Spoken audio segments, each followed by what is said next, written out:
Қазіргі заман талаптары мен жағдайлар жүру немесе тағы да басқа физикалық белсенділіктерді қажет етпейді. Бірақ адам табиғатта бар өмірін жүрумен өткізетін болғандықтан одан бас тартып сау боламын деу абсурд. Аурулардың алдын алу мен басқару орталығының кеңесі бойынша аптасына 150 минут немесе 2,5 сағат жүрумен айналысу қажеттілік болып табылады. Бұл дегеніміз күніне 30 минут жүру. Назарыңызда басқа бір зерттеуден алынған 20 мен 70 жас аралығындағы ересектердің жүрудің максимал және комфортты жылдамдығы.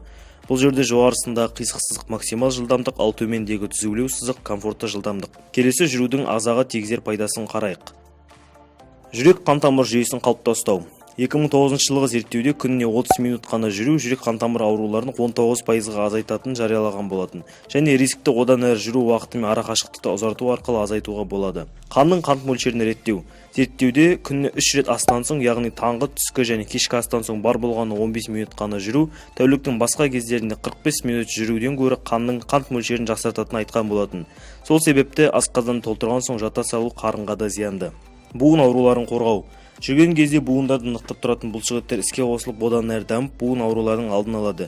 Күніне 8-9 км жүру артрит сияқты буын ауруларының алдын алуға көмектеседі. Иммунитетті жақсарту. Тағы бір қыста жүргізілген 1200 ересек қатысқан зерттеуде күніне 30-45 минут жүрген адамдар өзгелеріне қарағанда 43%-ға аз ауру күндері болған. Бұл дегеніміз қыста суық тию, тұмау сияқты аурулардың сақтану жолы. Менталды қасиеттерді жақсарту. 2006 жылғы зерттеуде күніне 30 минут жүру бірқатар менталды қасиеттерді жақсартатынын айтқан. Нақтырақ айтқанда, ұйқының жақсаруы, шыдамдылықтың артуы, күйзелістен құтылу, назардың жақсаруы, энергияның артуы, есте сақтаудың жақсаруы. Калория жұмсау. Артық салмақтан зардап шегетін адамдарға ең алдымен көп жүруге кеңес беретін себебі де осы. Калорияның жұмсалуы адам салмағына, жүру жылдамдығы мен арақашықтығына және жердің тегістігіне байланысты. Аяқтарды қалыпта ұстау. Аяқ бұлшықеттерін жаттықтыратын жаттығулар қашанда пайдалы. Онсыз да аз қимылдайтын заманда жүрумен айналысу жақсы болады. Автобустан бір аялдама бұрын түсіп үйге жаяу бару, автобуста отырмай тұруға тырысу, кешкі тамақтан соң жүріп қайту.